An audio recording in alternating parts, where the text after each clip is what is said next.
Is it the normal thing in the Senate that the men don't keep their eyes where they should place their eyes?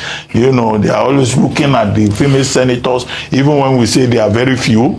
How about this issue about sexual harassment in the Senate or the National Assembly? And how serious, in your estimation, is it? And is it an issue that should still be addressed? Well, my own experience, the female senators did not look at themselves as if they were inferior to men. They were even up to, if you even mention that Itagiwa is a woman, the response you are going to get will make you ashamed of yourself, because they will stand up to you. So, but the beauty of distinguished Senator Natasha is a problem to her. How can beauty be a problem? You know, men, when somebody who is pretty passes by you, your attitude will change. You can smile, you can wink, but you may not talk to her. But our beauty is a problem. There's no doubt about that. How is it a problem, sir? That's the question. Why should beauty be a problem? To men, when she's passing, there's no way a man will not look at that woman. No, their job is to go and make laws for the good governance of Nigeria. You may not talk not to look at beautiful women. No. Welcome back, everyone, and thank you so much for stopping by. My people, former Senator Ogunlewe has scattered everywhere. Like, he exposed all the senators in Nigeria. My people, when we say that these people are not representing us, they are there just to represent their selfish interests. Do you know that before you can become a senator in Nigeria, you need to spend like 50 billion before you can become a senator? So what do you expect someone that spends such amount of money to do when he or she get there? He will fight in order to recover all his money, right? So before they can start thinking about us, maybe their tenure is already over. Everything about the system is wrong, is corrupt, is rotten. And this is the reason why a lot of people are calling for constitutional reform as well as electoral reform. If not, how come that senators have right to suspend a fellow senator? Knowing fully well that Senator Natasha was voted by her people. It is her people that sent her to Senate, not the senators. So they don't have right to suspend. Maybe they may say, okay, she may not participate in some certain things in the Senate. That is okay. But saying that she will not receive her salary within 6 months, how do they expect her people to survive? So this is the reason why Nigerians need to wake up to say enough is enough. If not, we will keep going backward though.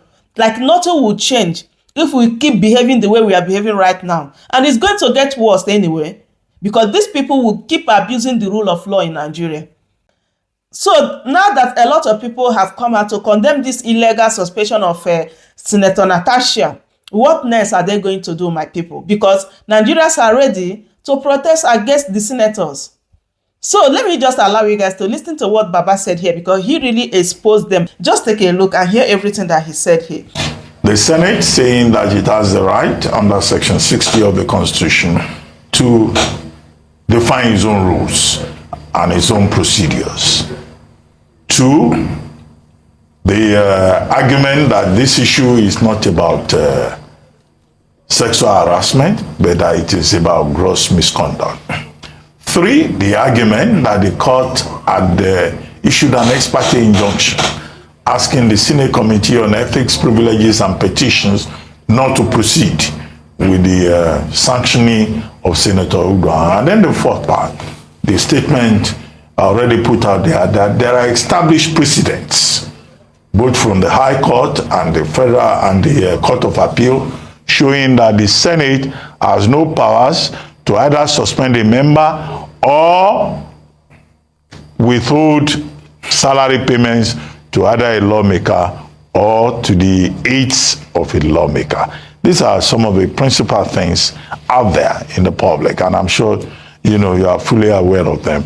But as someone who has been in that same Senate, what's your reaction? Thank you very much for having me. Thank you, viewers. Yes.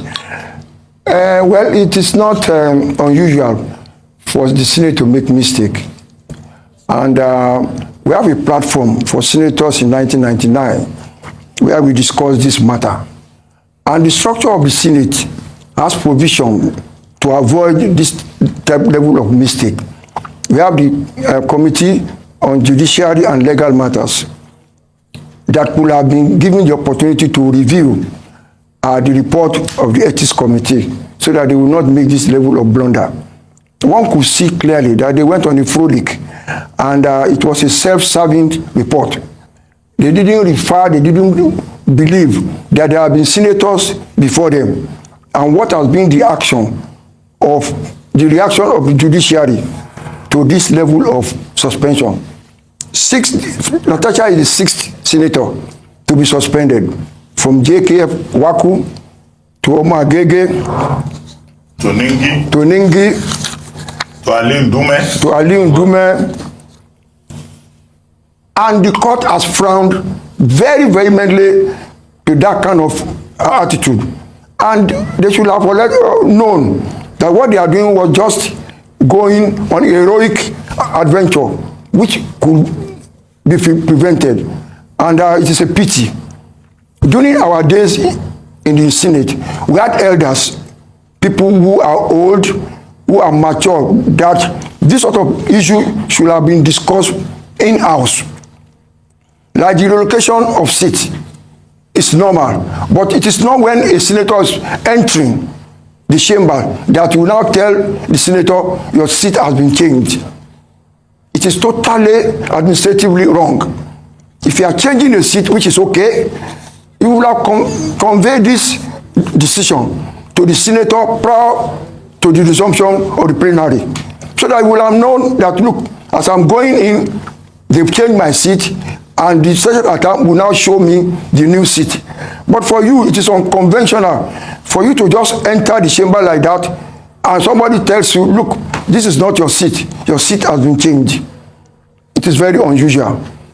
It is a little bit of, somebody will be curious, why this object should happen at that level of responsibility. No, it is not right for them to take this decision. And Nigerians have seen that if Natasha goes to court, it is clear that you've gone outside your power and authority. You cannot strip the lady, this distinguished senator, for being a senator. It is not possible. It's not your responsibility. The senator was voted for under the Nigerian constitution, and you are a minority. The majority in our constituency voted for her.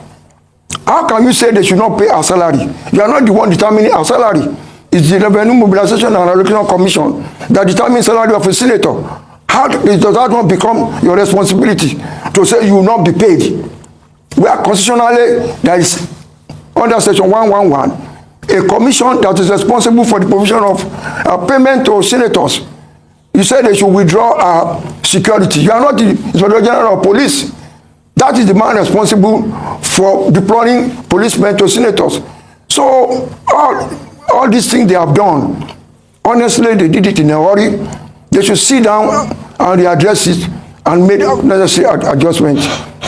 It cannot stand, definitely. Thank you so much, sir, for this insight, especially from your experience. And I'm glad that for the last statement you made, where you said they were in a hurry. Yes. And so it would then pique the interest of a number of people that why the rush? If you want a due process to follow, why this happened in about 24 hours, despite the fact that there was a court order to actually suspend the proceedings, which maybe they said they were reserved or the court had no jurisdiction to determine how the Senate operates. So I'd like you to speak to that. And also, this order 10, can you give us clarity on it, which she raised after she was asked to move her seat? Some people have said, irrespective of the fact that she raised order 10 on privileges, she ought to have gone to her new seat in order to have been able to raise an order. Is that true? Whereas she said that order 10 gives her the privilege to be able to raise, even if she were sitting on the floor or anywhere, as long as order 10 was raised, she ought to have been heard and then a decision made. So honestly, that is neither here nor there. There must be order in the Senate. And she, out of inexperience, she exposed herself to that level of embarrassment. What normally she should have done was to run quickly to the seat and continue. But when you insist on talking from a seat not allocated to you, I think the Senate President has, authority to debar her from talking. But that Section 10 is so crucial that under any condition, if anybody raises that order, you must listen to the senator, but not when you are not properly seated. She should have just run to that place and talk. Nobody could have prevented her. But she shot herself on the foot by insisting on remaining at a position not allocated to her. And then the rush for the processes, 24 hours, because you talked about that. That is Nigerian factor. Now you have to rush to make sure that you achieve your aim. They know what to do. They know that they have to consult widely. There is a committee on judiciary and legal matters that should have looked at that and tell them this is not possible. This will be, rubbish by the judiciary, because there are precedents. There are precedents. How can you commit an offense? You know that it is against the law. You didn't elect the woman, and the way they were talking, it was total ignorance of the privilege of a senator. To say she should not parade herself as a senator again. No, it was not ignorance, it was bias. In fact, before that judgment was made, I had pointed out occasions where I saw bias in the ethics committee, and I was correct. How can you say a senator should not parade herself? So it was bias. So in fact, let me also even tell you this, sir. Do you know, in order to be able to perpetrate their sinister act, they moved the day forward. They moved the time 30 minutes forward. And I pointed out that on air last week. I showed the bias, and I was correct. I just want to ask you, for us to start restoring, if there's anything we even call integrity of the Senate, because I don't think there is, what punishment do we mete out to a Senate ethics committee that was unethical?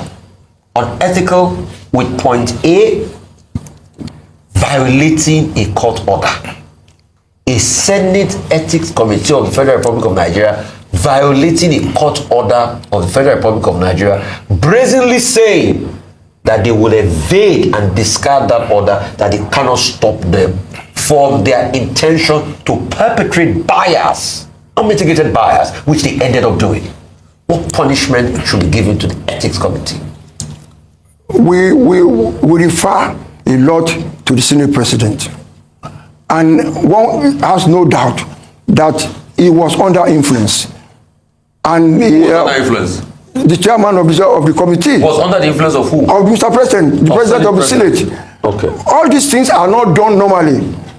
It was predetermined, and they knew where they were going, and they put themselves into the eyes of the public as people who are not properly organized. You don't rush things that you know you show bias, will show that you are not really serious people. That is what they exhibited. There was no need for hurry. If they knew what they were doing, they should have taken more time. But it is unfortunate. So what punishments do we give to the Senate Ethics Committee that became unethical? It's in the good book of the Senate President. No, it's in the good book of Senate President. So would they just go scot-free? That's not everybody after can subjecting our Senate to this charade and show of shame by being biased and ethically unbalanced, and they are the charge of an ethics committee? If this distinguished Senator Natasha goes to court, all these issues will be addressed, and it's left for the judge to condemn that kind of attitude, which they have done in the local constitution you cited, in the case of the Speaker of Bauchi against the House of Assembly member. That's the Bauchi State House of Assembly versus Rifkatu Dana, yes, which is a 2017 case. But okay, now the Senate is insisting that it can make its own rules. It says in a statement, even by Senator Bamidele Okoyemi yesterday, that look, this issue is not about sexual harassment, it's about gross misconduct on the part of a member of the Senate. I think we can't sit in judgment over this matter. Since the matter is going to go to court, and it's within the rights of Senator Akpabio to go to court and let the court decide what happens. But we were listing the various senators who have been suspended in the past. We listed about 5. The total with Akpabio now will be 8. Yes. We left out Aton Zeribe. He was suspended at the time. We left out Senator Issa Mohammed from North Central. We left out Senator Femi Okunomu. So the total now will be 8. But I would like you to comment on this issue about sexual harassment. Is it the normal thing in the Senate that the men don't keep their eyes where they should place their eyes? You know, they are always looking at the female senators, even when we say they are very few. How about this issue about sexual harassment in the Senate or the National Assembly? And how serious, in your estimation, is it? And is it an issue that should still be addressed? Well, my own experience, the female senators did not look at themselves as if they were inferior to men. They were even up to, if you even mention that Itagiwa is a woman, the response you are going to get will make you ashamed of yourself, because they will stand up to you. So, but the beauty of distinguished Senator Natasha is a problem to her. How can beauty be a problem? You know, men, when somebody who is pretty passes by you, your attitude will change. You can smile, you can wink, but you may not talk to her. But her beauty is a problem. There's no doubt about that. How is it a problem, sir? That's the question. Why should beauty be a problem?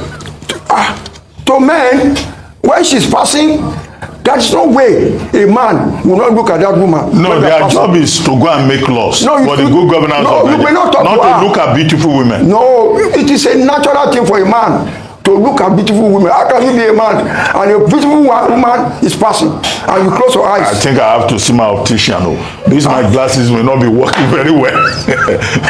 It is inbuilt. I see beautiful women every day. Is that not misogynistic in itself? Yeah, beyond that. It may be, you might time it, but it is inbuilt. Beyond that, Senator. But let him deal with the question of sexual harassment. Okay, all right. So, it did not happen in the Senate. He said when she visited the home of Mr. President. So, and that is a different matter. So, don't let us relate that one to what is happening in the chambers. There is no harassment at all. All right, so we have to relate it. And the reason why is because what she said was that as a result of her refusing his advancement, she was maligned in the Senate. So the consequences of what happened outside the Senate was bearing on her effectiveness as a senator, because she raised the point that when she would raise her hand, she would not be recognized. And he had even told her that you know what to do when she had talked about a particular bill that she was pursuing. So sexual harassment does have an impact in the chambers.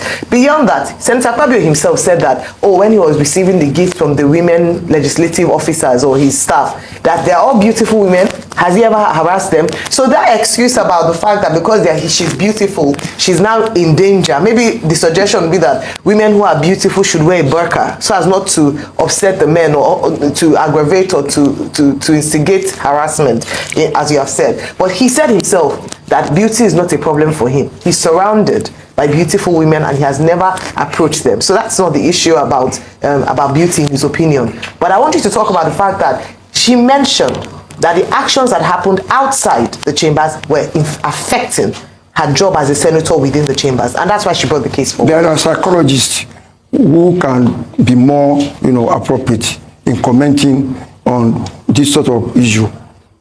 Me, I am not an expert in this area. So, sexual harassment in Nigeria, to my mind, is not a big issue. Really? Abroad, yes. In Nigeria, okay, when you are sexually harassed, you refuse, that's all. What is important there? It's not a big when issue. they wink at you, You wink back. You wink back. So it's not you shake your face. So it's beyond winking. But so I want to wink at you. No, don't Wink back. It's not a big issue. beyond winking. Why do you think toasting a woman is a big issue? No, it's beyond It is not. toasting, sir. When you toast, the woman will refuse. No, that's not sexual sexual harassment, not harassment. toasting. With What due is the different respect, thing? I already explained what happened. Yes, you're right. If someone comes to meet you and talk to you, you have the right to refuse. But if the person who is in a position of authority then decides to use that as a weapon against you, it is a problem. And in many countries around the world, it's a crime. And it's either ways. If you withhold sexual favors from a woman who is a boss, and because of that she denies you promotion, doesn't allow you to do your work, in this instance, she has the right to represent her constituents. And if that matter is disturbing that, then she has the right to speak up. And so it's just like our daughters. If we had daughters who come to you and say that, Daddy, there's this man in my office, he's oppressing me, he won't give me promotion, I can't get raised because I refuse to sleep with him. That is sexual harassment. And so it goes beyond winking. It goes beyond, I'm talking to you. It is the fact that a woman has a right, or a man is disturbed as a result of not, if it's consensual, they are both adults. Yeah. But if as a result of me saying no, you refuse to accept the no and then victimize me for that, that's a big problem, sir. Don't you agree? I'm not an expert in that area. Let us call psychologists. There are people who have gone through this thing. But my own experience, a woman should be skillful to get her way through. A woman, she's an endangered species. And I know some of them that will get their way through no matter what you want to do. Okay, I want to ask this question, sir. Please, with due respect, sir. If Senator Natasha Akpabio was your daughter, how would you react to all of this way she's been treated and these allegations of sexual harassment? If she was your own I have a personal experience. Okay, sir. My sister's daughter was at a university in Nigeria. Yes. And she was being pestered by the lecturer. Yes. My sister went to see the lecturer and told him, look, this is the complaint from my daughter. Please leave her alone if you don't want trouble. And the man said, no, it's not. Just don't let it be. So there are ways of going out of that. Probably they say they are friends. But in this case, you can now see that sexual harassment is an issue. At first, you said it's not an issue, but you now see that it was an issue in this country with your sister's daughter, and she took action. But what in this case, where there's nobody to call Senator Akpabio, because he's the Senate President #3 man, probably the only person that could have probably called him could be the #1 man in the country. And we have not seen, I might not have the facts, in this case where there's nobody that can go and warn the Senate President, as your sister went to do for her daughter's lecturer, what can be done? In the Senate, every political party has a leader. And probably she could have reported to that leader, who will have approached the Senate President to discuss this matter. And there are ESCO too, executive of the Senate. She can approach them and they will call the Senate President attention to the complaint of the woman. Or tell her husband, let us go and meet your friend to discuss this matter. So the three of them should have sat down. Okay, look, leave my wife alone. What is your problem? But sir, with due respect, that's what she did by taking it to the ethics committee. But they have now left the substantive case of investigating, which they have not talked anything about that. They are now saying it's because she had an altercation and a tiff with the Senate President before, we should suspend her. Because the same thing you are saying, that's what she has done. She has they executed bias. They should have separated the two. Sir, let me ask, what do you recommend as the way forward? Someone like Senator Saraki has been talking about integrity of the Senate.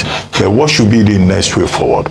And to resolve all these crises, should we recommend to the establishment that going forward, beautiful women should not be allowed to go into politics? Because if beautiful women don't go into politics, I assume that men, the way you have characterized them, will not wink at ugly women. Since it's natural for them to wink at beautiful women. So let's just ban perhaps, ipso facto, by your suggestion, beautiful women from politics. Is that a solution? We have past president of the Senate, Saraki, David Mark, Lawan, Baros Ayim. They can get together and go and meet the Senate president. They are stakeholders in the Senate, and then let them talk to him, discuss with him, and then they will have everybody must look at himself as a stakeholder in this problem, particularly when you have been in the Senate before. Either you are a senator or you are the Senate president of the Senate. They should not sit down and criticizing on the pages of newspaper. They can form themselves into a committee and meet Akpabio, who probably is their junior. They should not put the Senate in this level of disrepute. It is not fair to all members who have been in the Senate before. It is unfair. How about the problem with beauty? I return to that. I'm not a beautician, but I know beauty is a problem of a woman. It's a problem. Wow. Yes. All right. So maybe you would recommend Dr. Batistanza, beautiful women stay out of politics. No, go, but know your way out. Okay. That's interesting. Women are now in danger too. No. They are clever women. Women are skillful. Okay. A woman of 40 years is more experienced than a man of 70. Okay, so beautiful women have sense. Very much. Okay.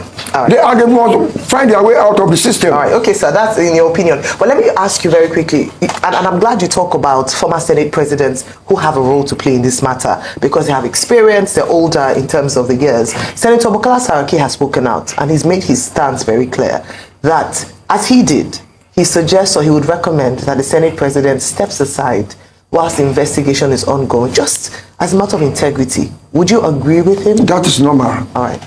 And that will be one of what they are going to advise him to do. When this case comes up, you have to vacate your seat. That is normal. But they should not sit outside and be criticizing. They should form a committee. They are stakeholders. All right.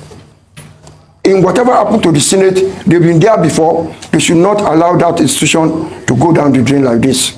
They have to sit up and go and meet the Senate president and discuss this matter. That can be solved together. Okay.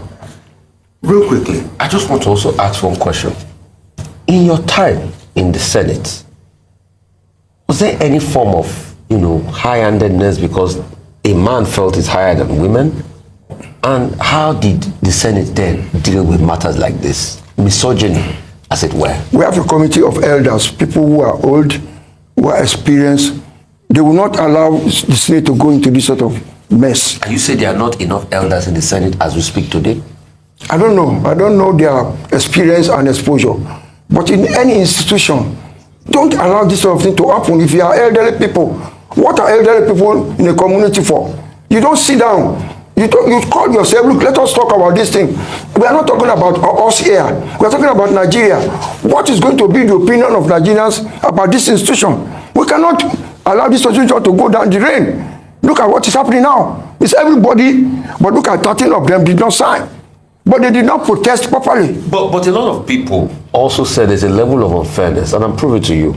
There's been videos making the rounds of the current First Lady when she was in the Senate, that she too stood her ground firmly, but very brazen in some cases. But nothing happened to her. Is it probably because she had a man in her life that was a strong man? Do you think if Natasha's husband was a strong politician too, Senator Natasha was a strong politician, all of this will happen to anybody to her? that knows distinguished Senator Remi Tinubu will know that she was a teacher, and you don't mess up with a teacher because she will mess you up too. So you cannot go even near that kind of woman because she will stand up. It's just like Itagiwa. They will stand up to you as a man. So it depends. When you look as if you are a female and you are less than a man. That's when it's so why is the Senate now suspending Senator Natasha Akpabio for standing up as a woman? It was biased. Okay, so they are wrong. They are very wrong, of course. Very good. They went, something that they should have managed better. Okay, I want to believe that Senator Akpabio's husband is also a strong man. Men have relative strengths depending on the area of operation. Well, I'm sure he's also strong in every respect. But this is a question. What came up over the weekend was the Minister of Women Affairs saying that President Tinubu is going to wade into the matter and that the executive is going to call the parties involved and they will find a way of resolving the matter. Should it be the responsibility of the executive arm of government to inquire into a matter like this on the floor of the National Assembly? My own, suggestion is for the president to invite a committee of past president of the Senate to talk to them. I think it is more respectful if they go to that avenue, not the president talking to them. He can instigate the past president of the Senate, the other senior member who participated in the Senate around. He can call of them. I think Akpabio will listen to those people a lot more because they will be talking from experience because they've been the Senate president before. So in other words, the Minister of Women Affairs has no role in this matter. Totally. And she's wrong to have expressed the view she expressed. That is our own interpretation. Okay. But my own interpretation, let it be a Senate affair. Let the distinguished past senators, elderly senators, retired senators to come together and go, because we can enter the chamber and talk. Once you are a senator for life. So they are not going to be strangers if they allow them to enter. They can enter the Senate and discuss. Nothing will happen. They can talk on the floor of the Senate. They can close the door and talk to themselves in an executive session. The senator is permitted to do so. So they are not outsiders. Let them sort themselves out with past Senate presidents, elderly, Senate people, members of the Senate. They will iron out the matter easily. Okay, thank you. I like that you sound very passionate about upholding this institution that you were once a part of. And a number of former senators who served, like you said, well, once a senator, always a senator, have come out to speak in defense of the institution. And from what you're saying this morning, you're not quite happy with what looks like it's descended into disrepute. How can we begin to restore the dignity of the Senate again, of this institution, which is the third arm of government? What are some of the measures that must be put in place? Would you talk about the leadership, the kind of leaders that we have there currently? You talk about elders. Should we also look at the recruitment process of these members? And then the makeup of the Senate in itself. Currently, we have just 4 women in the Senate chambers. Would you recommend that we should be looking to have more so that there's fair representation? And this thing you said about not understanding sexual harassment, at least if there are more women there, there will be more education for members who perhaps do not understand fully what it means so that then they're able to make a better decision around this. The system of politics that we are operating does not give room for people who are competent but have no money to survive in this type of election. In an election which is constituency based, small constituency, then go into electoral college. It's cheaper, it's more dignifying, a woman can fight. But for a woman to fight to be a senator in Nigeria, we are talking about 50 billion naira to start with. So where will a woman get that money? It's too expensive, yes. No, women do have that money. Yeah, if you have money, go into it. How many women has got 50 billion? Some women have it, and people don't use their money for elections as well. You get support from people who believe in your cause. Men do it as well. Can they pay back?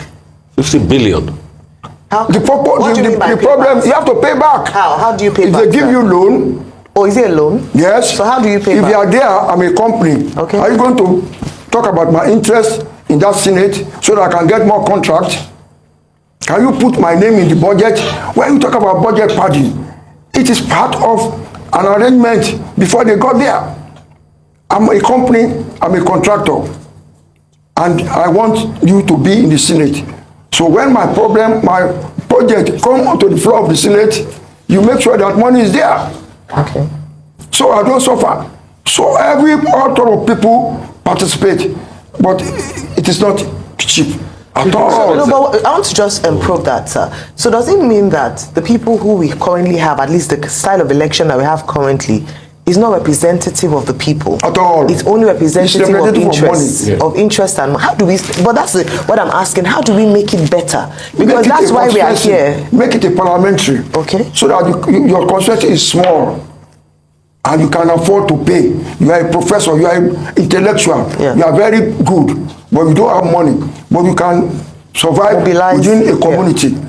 When they now elect you, you now compete in a collegiate matter. Okay. But if it is the way we are now, honestly, a sane person will not waste his money in politics. Okay, I would like to come back to that your 50 billion quote. How practical is it? Because, I mean, it just looks as if we just throw figures. I mean, do we know what 50 billion naira is in this country that it is today? And I would like to interrogate that quote further. So are you saying that probably everybody there had to expend that level of money? Because if I have 50 billion naira, I wouldn't be in the Senate. I'm sorry, with due respect. Because if you look at even your yearly allocation for a 4-year term, probably out of the budget you get about 1 or 2 billion. You don't even make up that 50 billion in return. Or is there any other thing they're making that you want to tell us? Tell us, sir. Tell us. Skill. You have to be skillful to survive in our parliament. Skill, corruption. No, you don't call it corruption. So what is it? But skill, we call it skill. Skill. You have to be skillful. How do you? I don't know. Are you skillful to make? I don't know. Don't. What I'm just saying. No, I would like to know. Our electoral system is too expensive. Yes, granted. For decent people, you cannot borrow money. What I'm saying, you cannot borrow money for an election. You cannot. You can sell your property for an election. You can steal money for an election. But a sane person will not be a businessman, and from your profit, you say you are going to politics to waste it. It's too wasteful. Okay, sir. Now, we have electoral laws in this country, and there's something about campaign finance. Yeah, there is a cap on election campaign spend. You know, and there's nowhere in the relevant sections of the Electoral Act that 50 billion is the amount. If you spend 50 billion naira to go to the Senate, then to become president, you probably need 100 billion more than that. Naira. More than that. Well, so I'm saying that this is not what the law says.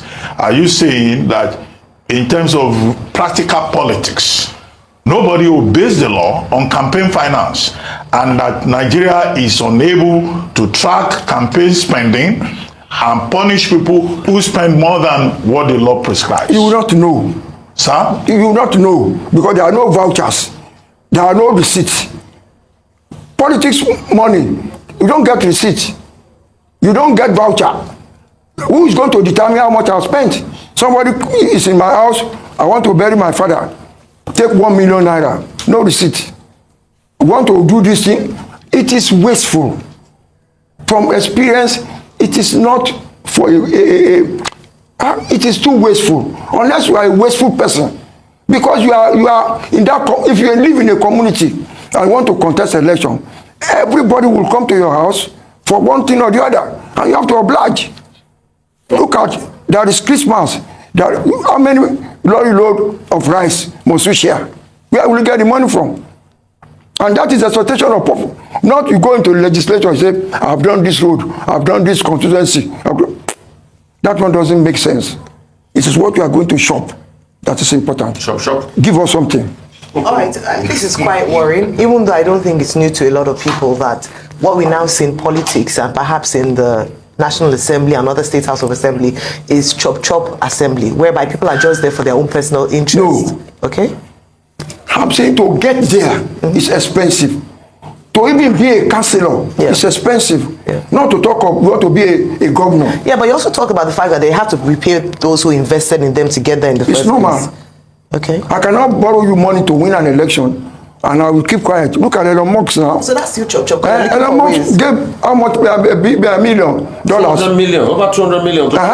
So that's what is recouping. Yes. Yeah, but Elon Musk is doing shop. Yes. No, but there's a difference between enacting or formulating policies to enable business environment to favor a businessman and actually, like what you said earlier, padding budget. That's in Nigeria. But then there's also a difference between actually padding budget. You are a banker.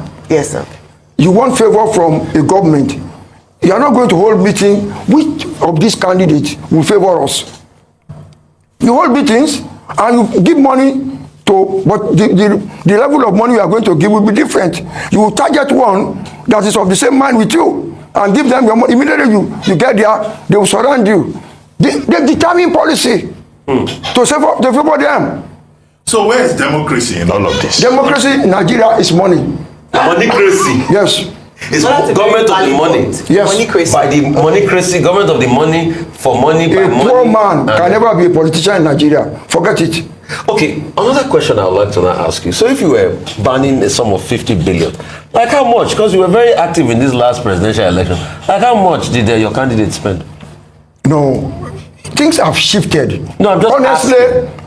If in you the said, past in Nigeria, let yes. me be a little bit more explicit. When you had UPN, SDP, you had Action Group, NCNC, things were not as expensive. Your agent in your polling booth will not get money from you.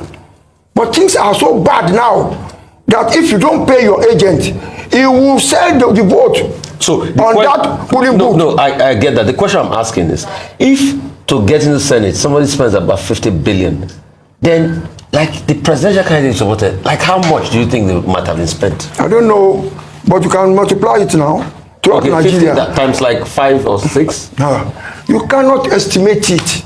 It's too expensive. Very, very expensive. Very, very. Okay, sir, what do we do to correct this situation? The objective of having a democratic system of government is not to turn it into a cash and carry enterprise where some people invest, they get return on investment, ROI, as they call it in business classes. What do we do? Because the way these Nigerians are, even if you adopt a parliamentary system of government, we're so used to this stomach infrastructure, cash and carry, return on investment way of doing business, transactional politics. How do we address it?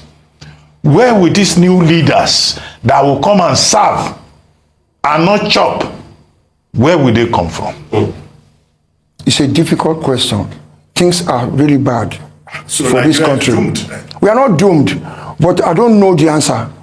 Because maybe the level of our poverty, the poverty in the land is not helpful. The policy of government is not also helpful. Where the populace is happy with a government, it's easier to persuade them to vote. But where majority of the populace of the electorate, they are poor, and it is on the day of the election that they reap their profit for the 4 years. Believe it or not, on the day of election in this country, if you are a poor person, you cannot win. It's impossible. All right. Thank you so much for the insight there. So very quickly, I'd like you to share your projections for 2027. A lot is now coming up. There are conversations around some key members of the APC cross carpet into other parties. There are conversations around your candidate, the president, not being very popular in the north. There are people coming out. Is this still going to be a moneycracy in 2027? And based on that, what are your projections? What should we be looking out for in terms of 2027? How many years ago I came here to predict that the master is coming? The master of the game is the president of They predicted like that in Kenya. They said that David was coming. My dear, they are calling him Zacchaeus now. My dear, take it from me. The master is on the game. How about the Atiku mega coalition? There is nothing like that. So it will not work. They are working with the master, and the master knows the game. So who is the master? President Bola Ahmed Tinubu Is the master of the game. Yes. And he will, Okay. He will win. On that. Anyway, I just got a message from an honorable, a Yes. lawmaker that said you are 100% correct. It's moneycracy. There is no doubt. Yes, you are correct. Thank you, Baba. Thank you, sir. On that note, we'd like to thank you very much, Senator. So my people, that is it. I hope you guys heard what a former Senator Ogunlewe said in this particular video. Like Baba really exposed a lot of things, The senators there were kind of trying to cover all this nonsense they are doing in the Senate, but they just exposed themselves, honestly. So now that a lot of people have called for the reversal of that Senator Natasha suspension. So what next? What are they going to do? I hope they're going to listen to Nigerians and do the needful. If not, it's going to cause another wahala in Nigeria, because a lot of people are ready to do protests against the senators in the Senate. My people, I don't know what you think about what Baba said here. Leave your thoughts in the comment section as always. Subscribe if today is your first time. Share the video and also give it a like. Thank you so much for watching. I will see you guys in my next update. Goodbye for now. Welcome to News TV.